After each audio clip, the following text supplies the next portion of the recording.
Cyber Bay 2025, the inaugural event here in Tampa Bay. Arnie Bellini spearheading this incredible event, over 1,000 registrants in downtown Tampa, 3 days, absolutely incredible. There was a mix of educators and managed service providers and technical people and vendors, and it was excellently run, really well attended. The content was fantastic. Arnie's keynote was great. And it was just a wonderful event. I was so happy to be part of it. We set up the podcast. We had 4 great interviews there. First was Darnell Taylor, a wonderful instructor, teacher at a STEM high school in a county near Tampa. Great insight from Darnell, I think, her very much.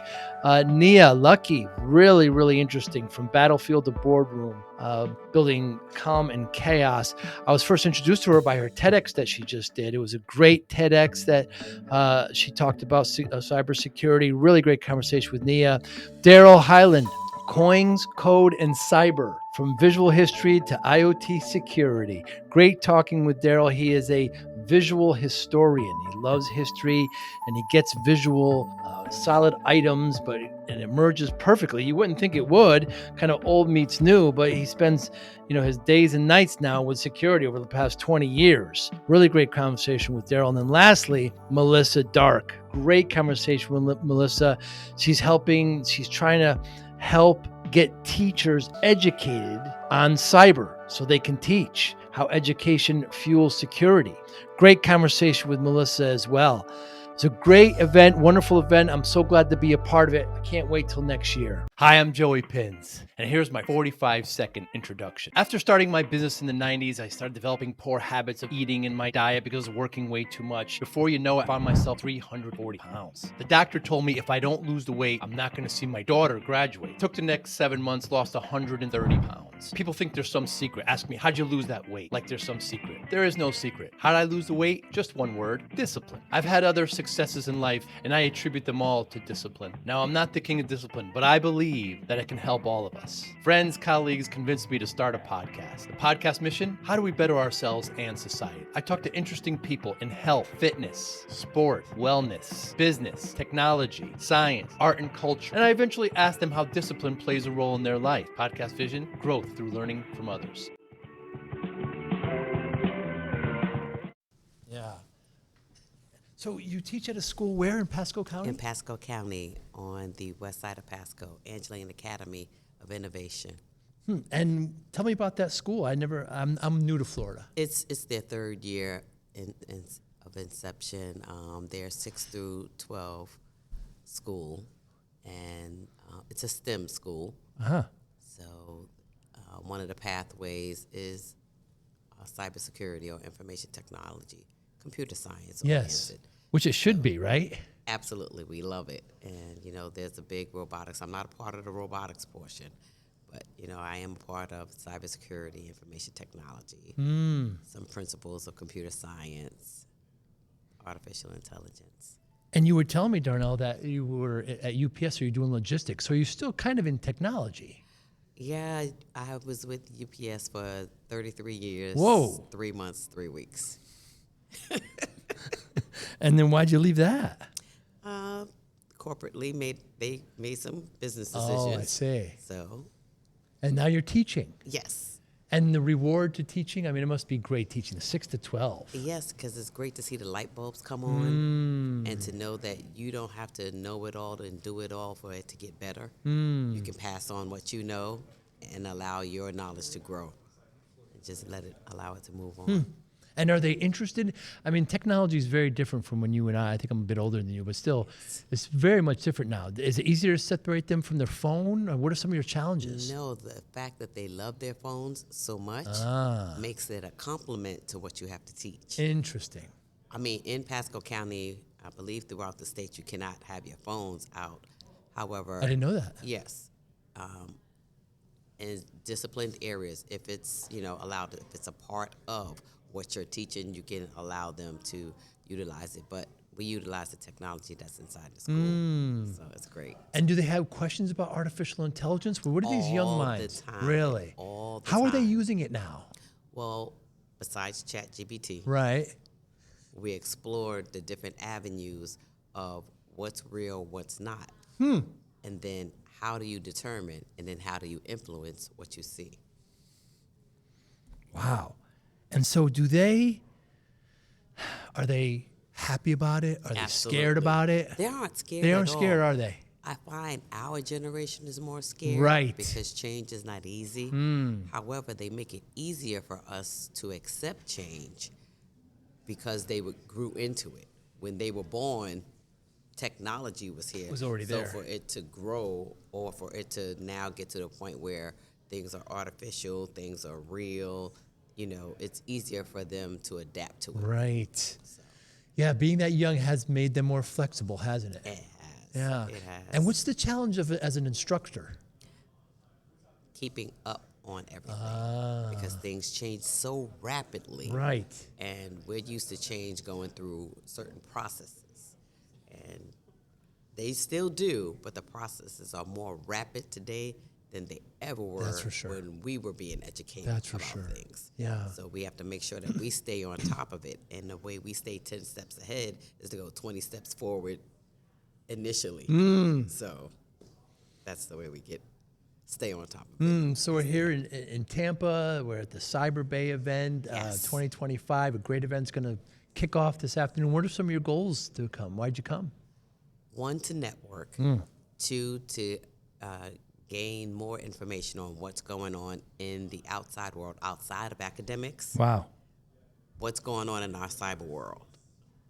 How can we affect it? And how can I affect change through the people I'm teaching?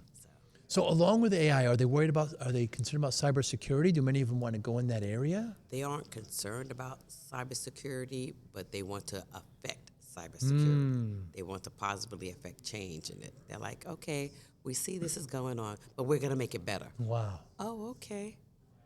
Let's talk about how we make it better. Wow. Where are we? Where we stand? What's the plan? How are we going to get there? How do you bring people along with you? Are you taking people along with you? Those are the kind of discussions we have. So it's a STEM Yes, institution. Yes, it is. And STEM is science, Technology, engineering, mathematics. math. Yeah. So these students are a bit more accelerated. Yes. And do you think, have you ever taught in a non-STEM? No. I wonder what the difference is today. I did some substituting Oh. in non-STEM, and the focus is different. You have different categories, different pathways that people take that are not science related. You have people in more laborious activities. So what can we, Darnell, in the community do better at helping our youth and adapting to these and facing these challenging times? Show them how they can positively affect change. Show them the difference between real and artificial, and how it affects them internally, because they are affected by so much media. Right. It's hard for them to determine sometimes, and depending on their chemical state inside, Interesting. it could affect them in a negative way, and you want to make sure that everything you do is positive in order to get positive returns, because what you put out, you're going to get back sometimes tenfold. You mentioned more than once real versus artificial. Do you mean like it's just like fake, like bots, like just making up things? Not the bots so much, but the news, what's being said, what's Right. being told, what's being shown. You have a picture of one thing, but it's actually something different. How can you accept reality for what it really is? And what can I asked, what can we do to help the children, but what can we do with the instructors, with the teachers? How can we better support them? Come into the classrooms every now and then. Maybe support by saying, okay, this is what we have available. These are the trends we're seeing. This is how you can affect the trends, or at least introduce these trends to your students so that they are aware of it once they get into the working world. We have certifications and things of that nature that are out there. However, just because you certify doesn't mean that everything that's going on in the world your certification is going to affect that at that time because things are changing so rapidly. And they really are. Yes. Yeah. Darnell, has there been anything in the last month or so you changed your mind on? Yes. Teaching. How so?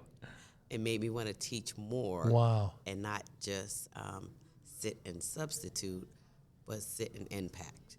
I wanted to impact. Wow. So what motivates you overall? I know you told me you have twins going from 16 to 45, I think you said. Yes. Yes, they're girls, I assume. Yes. Yeah. Identical girls, and they are 16 going on 45, and I want it to be a better world for them. So in order for it to be a better world, while I can impact, while it's still light or still day, I want to work on what I can. Because when it's nighttime, no man can work.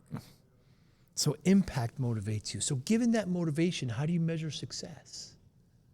Well, you can use it by your SMART goals. Make sure Specific, measurable. Yeah. You use some SMART goals. Yeah. Make sure you go back and revisit. I personally go by the 3D rule. 3D. Yes, because my first name starts with a D, Yes. so you go by 3D. I either do it, dump it, or delegate it. Huh. And if I do it, it's easy. I can have my hands on it. And if I dump it, it's really not relevant to me. And if I delegate it, I have a system of follow-up to get back to it to make sure that it's going right or make changes as necessary. So that's how I do it. So Darnell, I started my business in the 90s, and I was working way too hard, 14, 16-hour days. You're probably no stranger to this. And We want to work smarter. we want to, yeah. But I wasn't paying attention to my health. And next thing I know, I'm in front of the doctor. She tells me I'm at 340 pounds. So I'd gained all this terrible weight just from not exercising, working too much. And she tells me, if you don't lose this weight, you're not going to see your daughter graduate. Wow. My daughter was just born. Scared the life out of me. I'm driving home, punching the steering wheel. I did this to myself. So I spent the next 6-7 months, lost about 130 pounds, and kept it off. Wonderful. Yeah, so you can't look at this like crossing a finishing line. These are long-term changes. So when people ask me how I do it, I just say discipline. I got focus, routine, willpower. How does discipline play a role in your life, Darnell? Well, without discipline, there'll be nothing but chaos. And the only thing that positively we know is going to happen to us is change. And without discipline in your change, you're going to be a hot mess. And you do not want to be that. You want to be structured in what you do, because when you're structured, you can focus better. Without discipline, it's hard to keep your hands on what's important. You can't prioritize if you don't know what is supposed to be what. There's too many, things going on at the same time. You have to have some sort of discipline. You have to have some sort of structure. Have you, as a child, was discipline in your house? Was it just kind of exemplified? Was it talked about? I think I grew up in an organization, work-wise, that was very great on discipline, very great on structure, very great on numbers. Well, I thank you so much for your time today. If anybody you. wants to get in touch with you, how can they get in touch with you? LinkedIn, maybe? Or? Yes, they can follow me on LinkedIn, social media. Okay. We'll make sure to put it up. Darnell Absolutely. Taylor, thank you so much for your time. Thank you. Absolute Have delight. a wonderful day on purpose. Thank you, on Alrighty. purpose. Thank you for listening and or viewing Joey Pinz Discipline Conversations. Please share this episode with one or two of your friends who you think may benefit from the episode. Our website, www.joeypins.com. There you'll find lots of resources, and you could join our mailing list. Please follow us on all our social media, Instagram, Twitter, and Facebook. Podcast information, the video version of our podcast is on YouTube. Please subscribe. Audio is on all major podcasting platforms. Please follow them. And if you like it, please consider giving 5-star rating. Would really appreciate that. Thank you again for listening or watching Joey Pinz Discipline Conversations.